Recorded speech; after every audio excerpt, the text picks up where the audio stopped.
देवी होने के नाते चूँकि मैंने एमपी का चुनाव 2024 शिवहर लोकसभा से लड़ा भी है और आज मैं प्रदेश अध्यक्ष भी हूँ सैनिक प्रकोष्ठ का।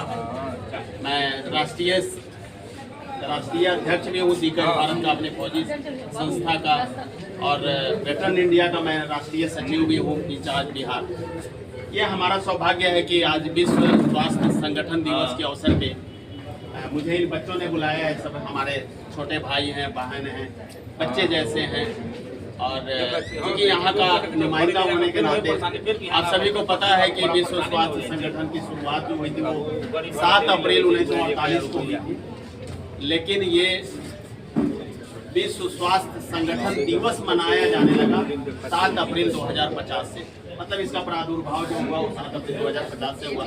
तब से हम सभी ये अवेयरनेस प्रोग्राम करते हैं। तो यहाँ हॉस्पिटल में भी जो हमारे बच्चे हैं प्रशांत नर्सिंग कॉलेज ट्रेनिंग स्कूल उसके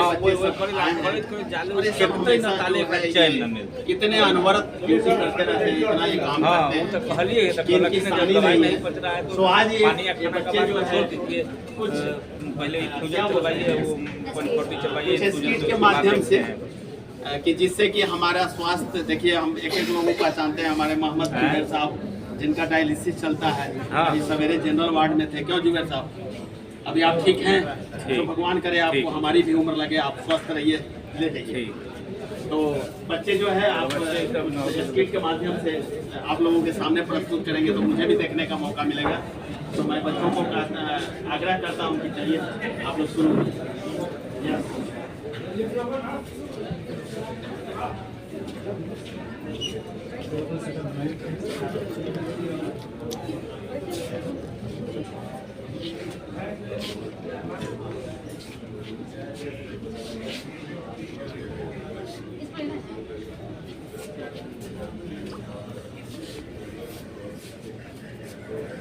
अरे तुम क्या कर रही हो? खाना बना रही हो?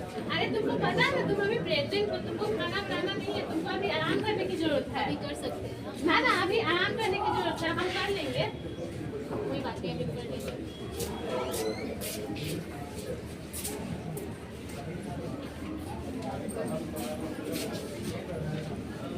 क्या कर रही हो अभी तुम? खाना बना रही हो। तुमको पता है ना कि तुम प्रेग्नेंट हो, प्रेग्नेंट रहने पे तुमको अभी आराम करने की जरूरत है, नहीं तो तुमको दिक्कत आ सकती है। कोई बात नहीं, कर लो। नहीं, अब तुमको काम करने की जरूरत नहीं है, तुम चलो आराम करो, मैं खाना बना लेती हूँ।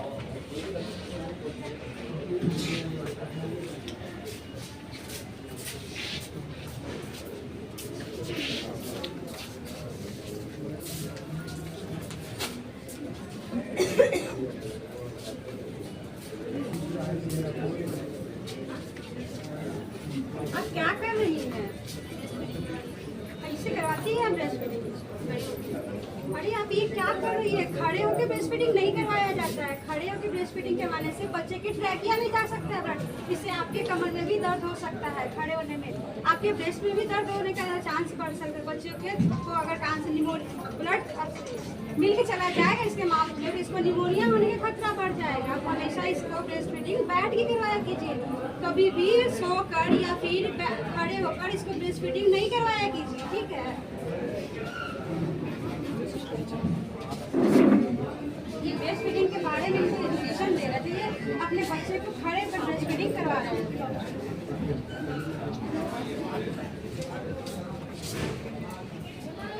एमडी सलाउद्दीन कैसी रोज खाना पीना खाई?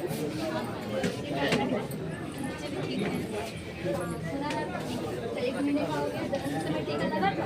नहीं, क्यों? हमारे को पता नहीं था। तुम्हें नहीं पता जन्म से समय टीका लगवाना चाहिए?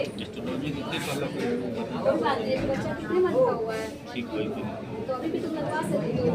जन्म के बाद या फिर जन्म के 1 महीने के बाद अंदर भी टीका लगवा सकते हैं। बच्चे को टीका लगवाना बहुत ज़रूरी होता है, नहीं तो बच्चे को पोलियो हो सकता है, कोई भी डिजीज होता है, ग्रोथ एंड डेवलपमेंट में प्रॉब्लम हो सकता है। तो इसलिए बच्चे को जाकर जल्द से जल्द टीका लगवा लो।